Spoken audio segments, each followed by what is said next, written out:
Hello guys, in this video I'm going to show you how to add notes to your group's whiteboard on Splitwise.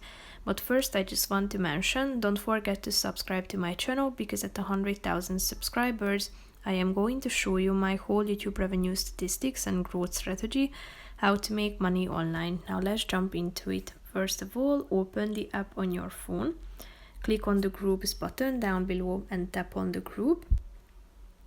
After that, you should slide to the right side of the screen in the middle of the screen and then click on whiteboard. Here you can use the whiteboard to remember important information like your landlord's address or emergency contact information. As you can see, the whiteboard is visible to anyone who is a member of this group.